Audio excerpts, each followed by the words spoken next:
بسم اللہ الرحمن الرحیم۔ سورت نور کے وجہ تسمیہ اس کی آیت نمبر 35 میں اللہ نور السماوات والارض میں آنے والے لفظ نور کی ہے۔ اس مدنی سورت کے نام نور یعنی روشنی سے ظاہر ہو جاتا ہے کہ اس سورت میں اللہ نے امت مسلمہ کے بہت سارے معاملات میں رہنمائی کی ہے۔ سورت نور کا آغاز بہت منفرد اور یونیک ہے۔ پورا قرآن اللہ نے نازل کیا ہے، لیکن اس سورت کے بارے میں خاص طور پر کہا ہے کہ یہ سورت ہم نے نازل کی اور اس کے احکامات کو فرض کر دیا ہے، اور جتنے احکامات اس میں آئیں چاہے وہ حجاب سے متعلق ہوں یا سزاؤں سے متعلق ہیں، گھریلو یا معاشرتی زندگی سے متعلق ہیں، سب کو اللہ نے فرض کر دیا ہے، اور یہ بھی بتا دیا کہ یہ آیات بہت واضح اور کلیئر ہیں، ان میں کوئی شک و شبہ نہیں۔ اس سورت کا مسلمان خواتین کے لیے سمجھنا کتنا ضروری ہے۔ حضرت مجاہد رضی اللہ عنہ فرماتے ہیں کہ رسول اللہ صلی اللہ علیہ وآلہ وسلم نے فرمایا کہ تم اپنے مردوں کو سورت مائدہ سکھاؤ اور اپنی عورتوں کو سورت نور کی تعلیم دو۔ حضرت عمر رضی اللہ عنہ نے کوفہ والوں کو خط لکھ کر بھیجا تھا کہ اپنی عورتوں کو سورت نور سکھاؤ۔ یہ ایک عظیم سورت ہے، ہم نے اس کو نازل کیا ہے اور اس کو فرض کیا ہے، اور ہم نے اس میں بڑی بڑی روشن آیات نازل کی ہیں تاکہ تم نصیحت حاصل کرو۔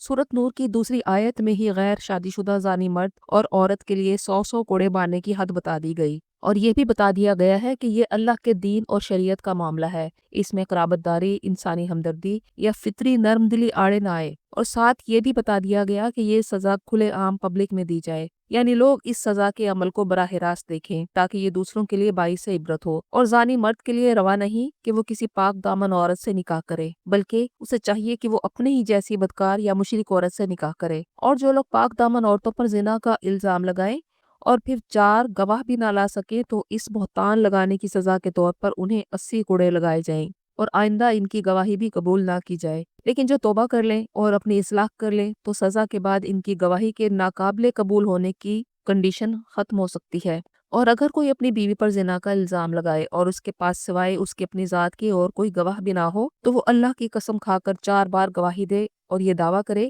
کہ جو وہ کہہ رہا ہے وہ سچ ہے، اور 5ویں بار کہے کہ اگر وہ جھوٹا ہے تو اس پر اللہ کی لعنت ہو۔ اس طرح اس شوہر کی گواہی 4 گواہوں کے برابر سمجھی جائے گی، لیکن اگر بیوی اس الزام سے انکار کرے تو اسے بھی 4 بار اللہ کی قسم کھا کر کہنا ہوگا کہ اس کا شوہر جھوٹا ہے، اور 5ویں مرتبہ کہنا ہوگا کہ اگر وہ اپنے الزام میں سچا ہے تو مجھ پر اللہ کا غضب نازل ہو۔ اگر وہ عورت ایسا کہہ دے تو اس پر حد جاری نہیں کی جائے گی، وہ دنیا کی سزا سے بچ جائے گی، لیکن ان کے درمیان طلاق واقع ہو جائے گی۔ اس کے بعد کی آیات مبارکہ اس واقعے کے متعلق ہیں جنہیں تاریخ اسلام میں واقعہ افک کے نام سے جانا جاتا ہے، اور جو واقعہ حضرت عائشہ رضی اللہ عنہا اور خود رسول پاک صلی اللہ علیہ وآلہ وسلم کے لیے بہت زیادہ تکلیف اور کرب کا باعث بنا۔ یہ واقعہ کچھ یوں تھا کہ رسول اللہ 6 ہجری میں غزوہ بنی مستلق کے لیے تشریف لے گئے۔ اس سفر میں حضرت عائشہ رضی اللہ عنہا آپ کے ہمراہ تھیں۔ حضرت عائشہ ایک الگ اونٹ پر کجاوا میں سفر کرتی تھی۔ واپسی پر سفر کے دوران ایک جگہ جب قافلے کا پڑاؤ تھا تو حضرت عائشہ صبح سویرے قضائے حاجت کے لیے گئیں، اور واپسی پر آپ کا ہار کہیں گر گیا اور اس کی تلاش میں آپ کو اتنی دیر ہو گئی کہ قافلے کی روانگی کا وقت ہو گیا۔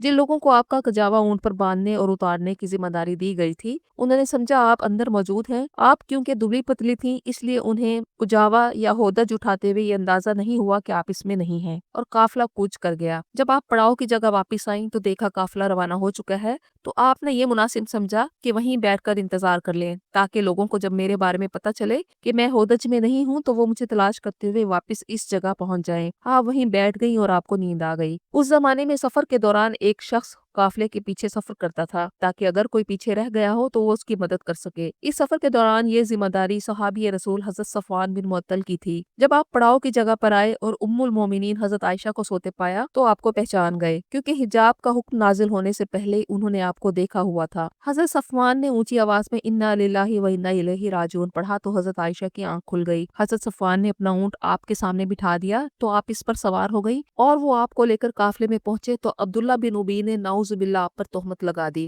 منافقین نے بھی اس کی ہاں میں ہاں ملائی اور یہ بات بڑھتے بڑھتے ایک طوفان کا روپ اختیار کر گئی۔ منافقین کی اس سازش سے بعض بے حد مخلص مسلمان بھی متاثر ہوئے، جن میں دربار نبوی کے شاعر حضرت حسان بن ثابت بھی تھے۔ بعد میں اللہ نے حضرت عائشہ کی برات میں یہ آیات نازل فرما کر آپ کی پاک دامنی پر گواہی دی تو تب یہ معاملہ ختم ہوا۔ ان آیات میں بتا دیا گیا کہ جن لوگوں نے یہ بہتان گھڑا یہ تم میں سے ہی ایک گروہ ہے، اسے تم اپنے لیے برا نہ سمجھو بلکہ اس میں بھی تمہارے لیے بہت خیر ہے، کیونکہ یہ واقعہ اللہ تعالیٰ کے بہت سے احکامات اور قوانین کے نزول کا ذریعہ بن گیا۔ اس طوفان کو اٹھانے میں جس کسی کا جتنا حصہ تھا اس کو اسی قدر اس کا بدلہ دیا جائے گا، اور جس نے اس کا بڑا بوجھ اپنے سر پر اٹھا لیا تو اس کے لیے بہت بڑا عذاب ہے۔ یعنی عبداللہ بن ابی جو اس بہتان کو باندھنے اور اس کی تشہیر میں آگے تھا۔ اس طرح کے الزامات کے ثبوت کے لیے 4 گواہ پیش کرنے کا حکم سورۃ النساء آیت نمبر 15 میں بھی آ چکا تھا، جو 4 ہجری میں نازل ہوئی تھی۔ اللہ نے تنبیہ کی کہ جب تم نے یہ بات سنی تو اچھا گمان کیوں نہ کیا اور کہہ دیتے یہ تو بہتان ہے، یا وہ 4 گواہ لے کر آ جاتے۔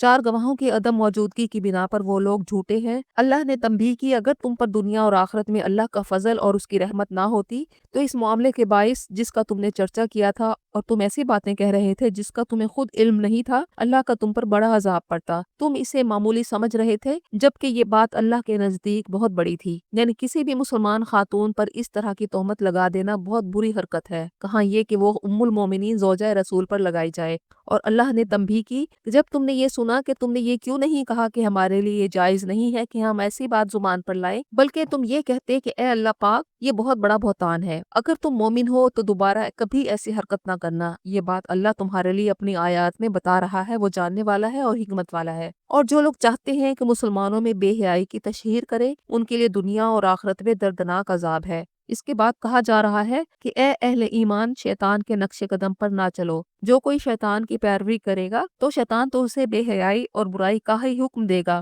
اگر تم پر اللہ کا فضل اور اس کی رحمت نہ ہوتی تو تم میں سے کوئی ایک بھی کبھی پاک نہ ہو سکتا، لیکن اللہ جسے چاہتا ہے پاک کرتا ہے، وہ سننے والا اور جاننے والا ہے۔ یعنی اللہ کی مہربانی ہے کہ وہ گناہ کرنے والوں کی فوری پکڑ نہیں کرتا، بلکہ ان کے لیے اصلاح اور توبہ کا دروازہ کھلا رہتا ہے۔ اس کے بعد بیان کیا جا رہا ہے کہ تم میں سے جو لوگ صاحب استطاعت ہیں اور فضیلت والے لوگ ہیں وہ اپنے قرابت داروں کو، مساکین کو اور مہاجرین کو اللہ کی راہ میں نہ دینے کی قسم نہ کھائیں، اور چاہیے کہ معاف کر دیں اور درگزر کر دیں۔ کیا تم یہ نہیں چاہتے کہ اللہ تمہیں معاف کرے؟ وہ بخشنے والا اور مہربان ہے۔ اس سورۃ نور کی 22 نمبر آیت مبارکہ میں حضرت ابوبکر صدیق کی طرف اشارہ ہے۔ بدقسمتی سے واقعی عفق میں بہتان لگانے والے گروہ میں حضرت ابوبکر صدیق کے ایک قریبی رشتہ دار مستہ بن اساسہ بھی شریک ہو گئے تھے۔ وہ انتہائی غریب اور نادار تھے۔ آپ یعنی حضرت ابوبکر ان کی کفالت کیا کرتے تھے۔ واقعی عفق سے آپ بہت رنجیدہ ہوئے تھے اور آپ نے قسم کھائی تھی کہ آئندہ میں اس شخص کی کوئی مدد نہیں کروں گا۔ اللہ تعالیٰ نے آپ کی اس قسم پر گرفت فرمائی کہ آپ بھلائی اور احسان کی روش ترک کرنے کی قسم مت کھائیں اور درگزر کریں۔ خطا تو کسی بھی شخص سے ہو سکتی ہے، تم سب خطائیں کرتے ہو اور اللہ تمہاری خطاؤں کو معاف کرتا رہتا ہے۔ اگر تم اپنے لیے یہ پسند کرتے ہو کہ اللہ تمہاری خطائیں معاف کر دے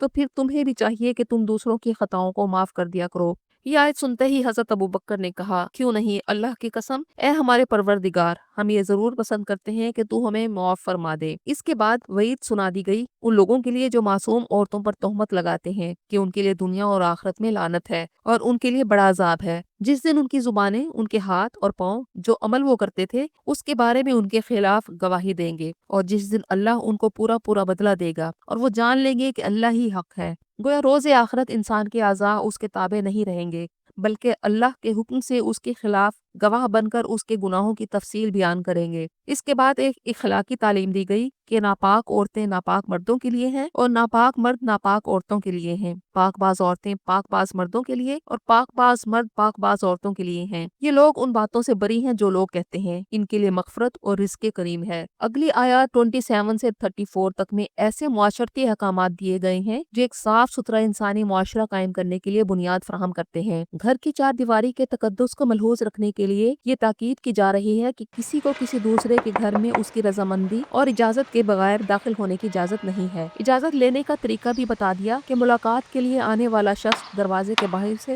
اونچی آواز میں السلام علیکم کہے اور اپنی پہچان کرائے تاکہ اہل خانہ اسے اندر آنے کی اجازت دینے یا نہ دینے کے بارے میں فیصلہ کر سکیں۔ اگر گھر میں کوئی نہ ہو یعنی خالی ہو تب بھی اس کے مالک کی اجازت کے بغیر داخل ہونے کی اجازت نہیں ہے، اور اگر اندر سے کہا جائے کہ اندر آنے کی اجازت نہیں ہے تو لوٹ جاؤ، یہ تمہارے لیے بہت پاکیزہ طریقہ ہے۔ البتہ ان غیر رہائشی گھروں میں تمہارے بغیر اجازت جانے پر کوئی حرج نہیں ہے جن میں تمہارا کچھ سامان ہو یعنی سٹور اور دکانیں وغیرہ۔ اس کے بعد مومن مردوں اور مومن عورتوں کے لیے حکم دیا جا رہا ہے کہ نگاہیں نیچی رکھیں اور شرمگاہوں کی حفاظت کریں، اور کہا گیا کہ اے نبی مومن عورتوں سے کہہ دیجئے کہ اپنی زینتوں کو ظاہر نہ کریں سوائے اس کے جو خود ظاہر ہو جائے، اور انہیں چاہیے کہ وہ اپنے سینوں اور گریبان پر دوپٹے اوڑھ لیں یعنی خود کو آگے سے کور کر لیں اور اپنی زینت کو ظاہر نہ کریں۔ اس کے بعد اس حکم سے استثناء کے طور پر ان مردوں کی فہرست دی جا رہی ہے جن کے سامنے عورتیں بغیر حجاب کے آ سکتی ہیں، یعنی شوہروں اور باپوں کے، اور باپ کے مفہوم میں چچا، ماموں، دادا، نانا بھی شامل ہیں، اپنے شوہروں کے باپ بھی یعنی سسر، اور اپنے شوہروں کے بیٹوں سے جو اس کی دوسری بیوی سے ہیں وہ بھی نامحرم نہیں ہیں، اپنے بھائیوں، بھانجوں، بھتیجوں، اپنے جاننے والی عورتوں اور غلام لونڈیوں کے سامنے بغیر حجاب آ سکتی ہیں۔ ایسے زیر دست لوگ جو خدمت پر مامور ہوں اور وہ اپنی عمر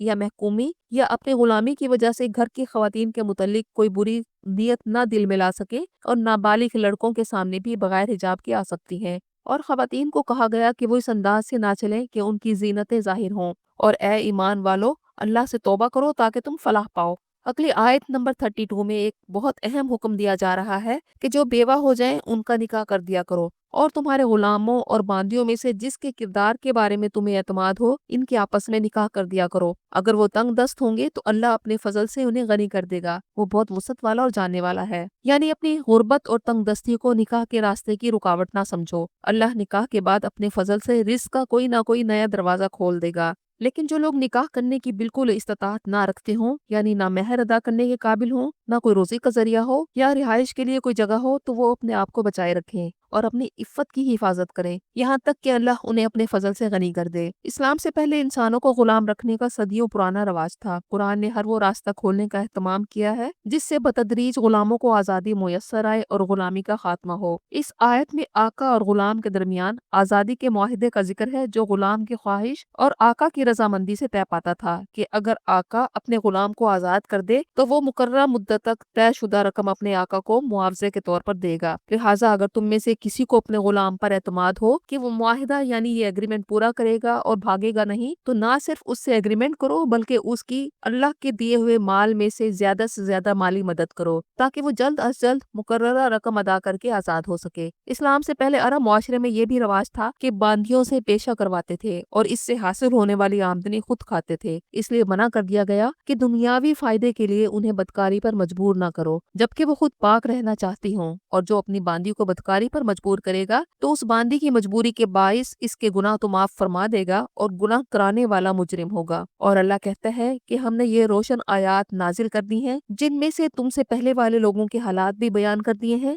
جو ان میں معاشرتی برائیاں پائی جاتی تھیں ان کی نشاندہی بھی اس کتاب میں کر دی ہے، اور یہ پرہیزگاروں کے لیے نصیحت ہے۔